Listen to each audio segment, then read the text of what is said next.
Okay, I've stopped my stomach from making grumbling noises, and I have put the scales in. I'll put it in true view so as you can see, and this top line and this line, and now I'm going to branch it. So, ooh, a big long list. Where's that line? No. Yes, I want that one. Hold down Shift, not delete Maggie. Come all the way to the bottom.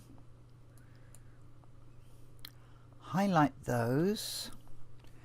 Go over to branching and start there, and I want to end here. No, I'll end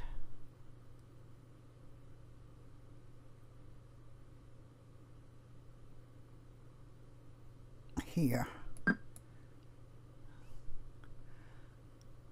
And it's giving me, I forgot to include these. Undo.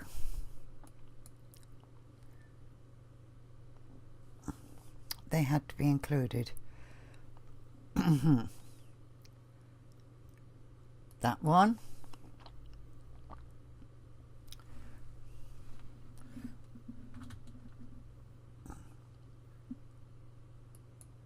Two, three, 4, 5.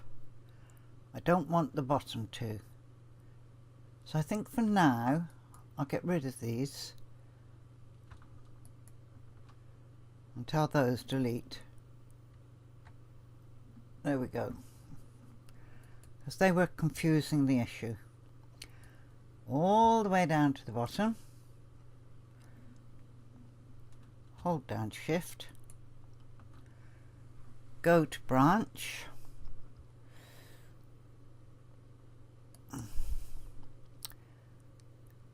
that's where the last branch item ended, so that's where I want to begin, and I want to end down here.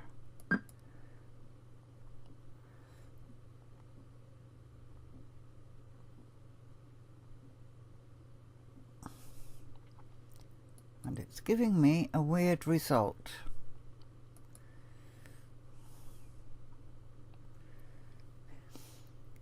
True view, Shift C, that shows connectors.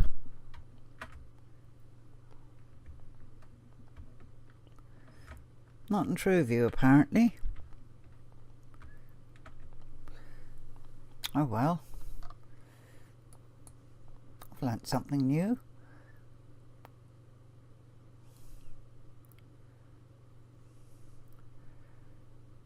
Okay, there is my start point. So now I want to put this in.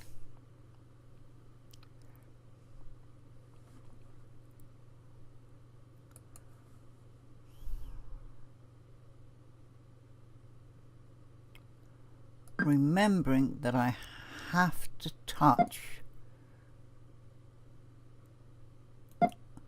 intersecting lines,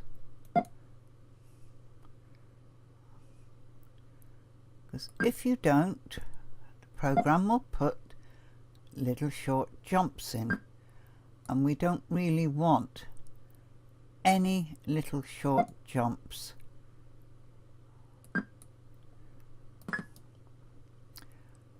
Okay,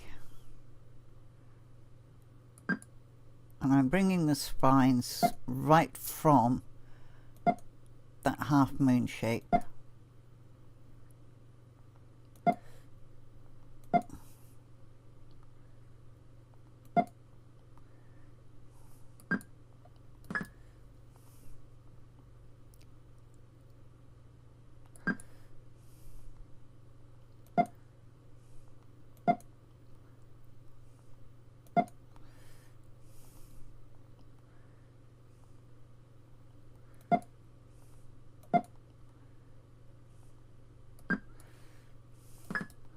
Right, I'm going to do the rest of these offline, well, off video rather, and then I'll bring you back in and we'll go through the head together.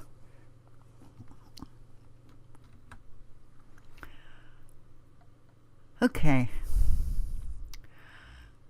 that bit's done. Now I want to take a line from here and bring it around onto the curve of the eye there. And then something else I need to do is I need to connect this to here. And the reason I need to connect it is because otherwise this will have a jump going to it. Now you ask yourself, do you mind a jump? If your answer is no, you don't mind a jump, then leave it as a discrete item in the design. But I do mind. So I'm going to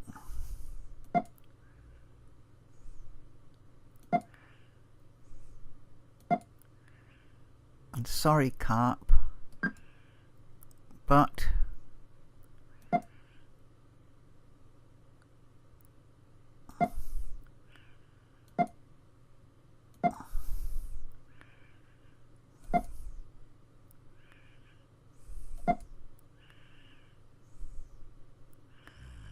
now I may not get a clean shape here because this has got that little divot in the top. So I'm going to take that divot down further. Give the program a chance, because I want those 2.3 stitches.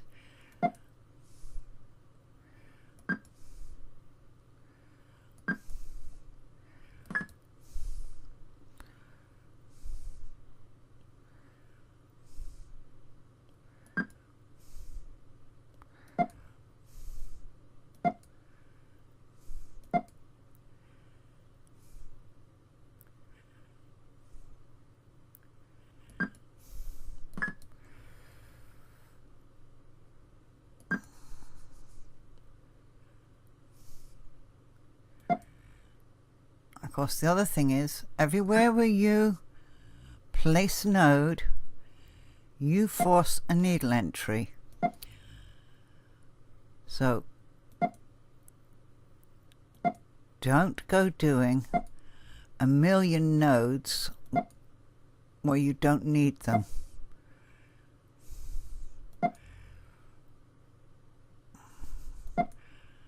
Learn to be sparing with them.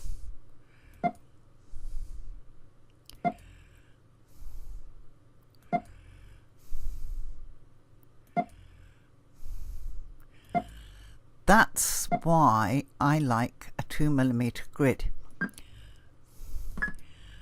because my 2mm grid, even when I've got it blown right up, tells me that's a 2mm length, which is a viable stitch on an embroidery machine.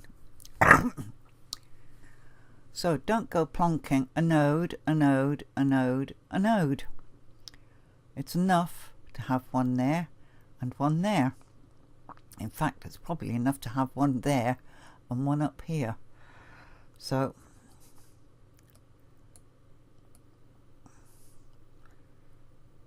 right, now you can see I have altered the eye. Let's just pull out a bit for you and come over to this side, pick up from here. Now, if when you're working and you've got quite high magnification, and you've got thick pixelated lines, make a decision and stick with it. Either go up the middle or up one side or the other. Don't waver between all of them. Stick to one position, and I've just seen something which isn't connected. So, where's that one? There. Reshape.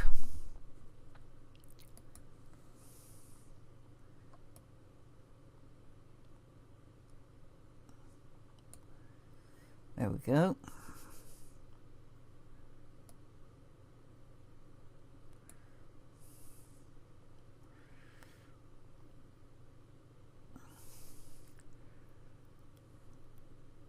Okay, let's tell that stop and go and pick up the open shape again.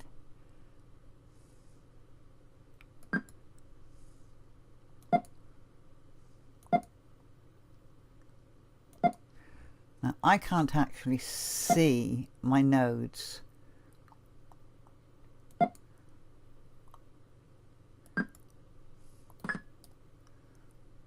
Yeah, it wouldn't give me the curve because I've got a 230 whatnot stitch length, but that's okay.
Accidentally tapped my middle key. I use a 3D mouse.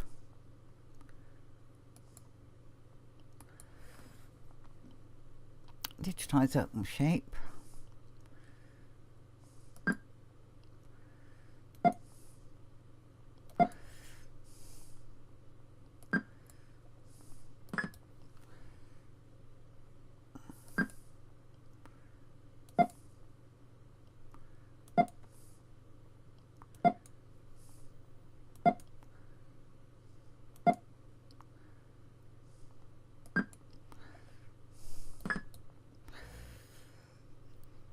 Now, this is going to be a problem.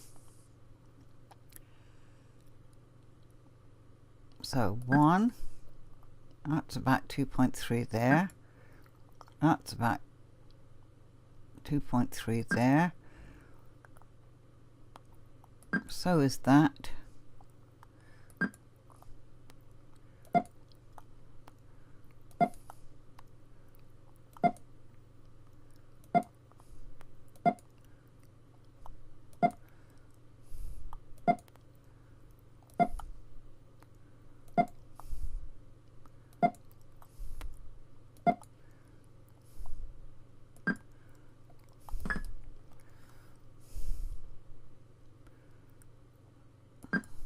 Into my red stitching.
Okay.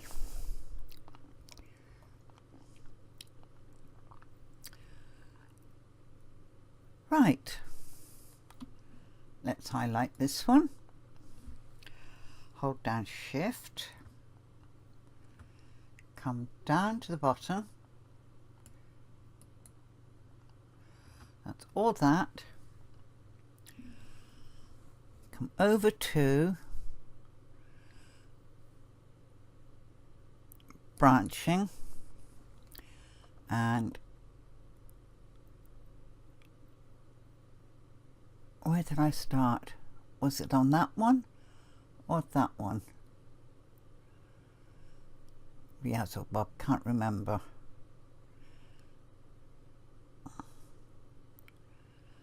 I think it was that one.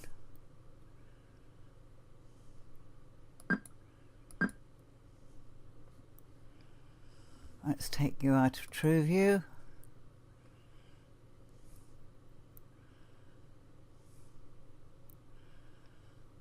No jumps. Okay, now the whole design now has been branched and I've put it up onto True View. This isn't as nice and curly as the original line. So if I drop it to 1:1, you're not aware of that. And now I'm going to select all, new,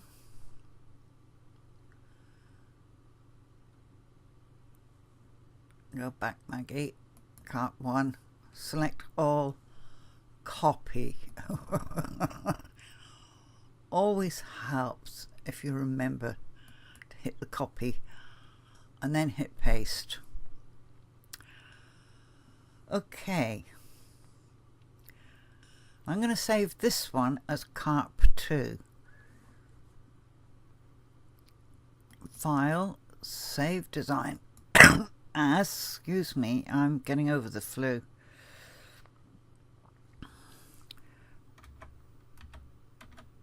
Carp 2. Save. Thank you. And now I'm going to break those all apart.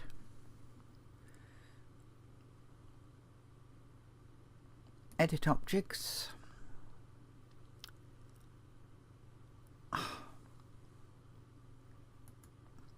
Highlight that one, break apart.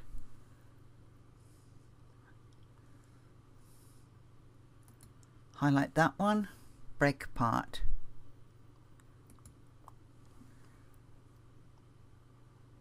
Highlight the last one,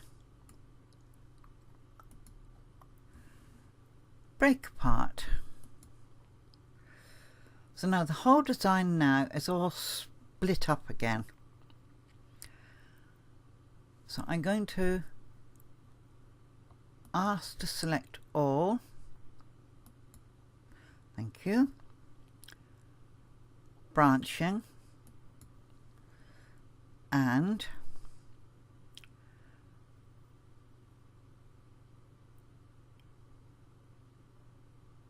let's start and stop up here. Actually, I would have preferred start and stop somewhere in the middle. So we'll start at the tail end of his tail.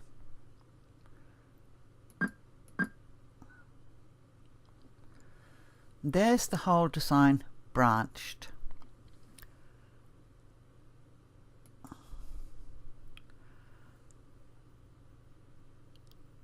Two ways of branching the design: in sections or all in one.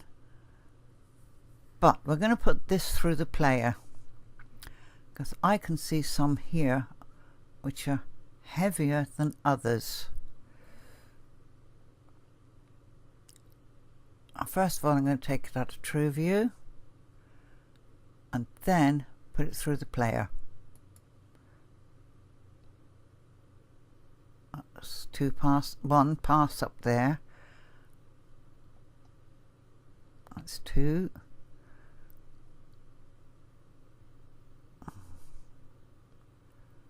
That was 2. 2 there.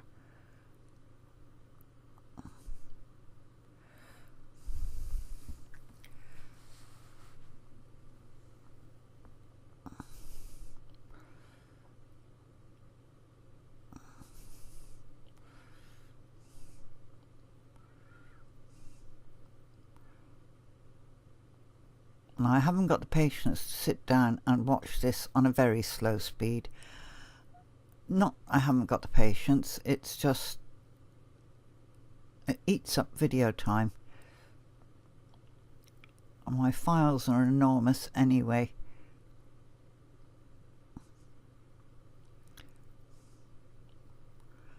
That's 2 passes. That's the second one. That's finishing off that.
Right, that was it.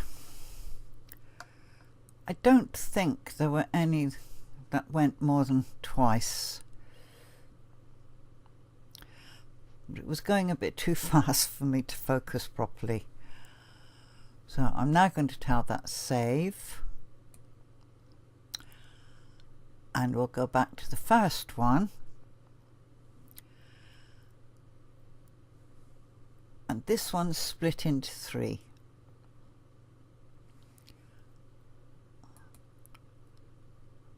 I can't see any jumps. So I'm going to tell that one save.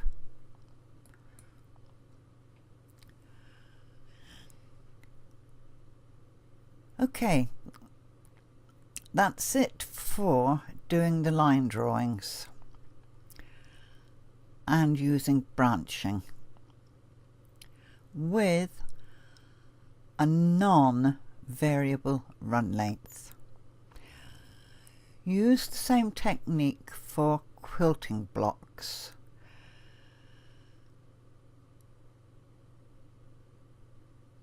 If you're going to do a redwork design and you're not so worried about having a regular stitch length all the way through your design, engage the variable run length. Right, I'm going to close now because I don't know how long I've been jabberwalking. Presuming I am still recording. Yes. And I'm going to end this video here. And in the next video we will start doing this same design as a frill stitch design.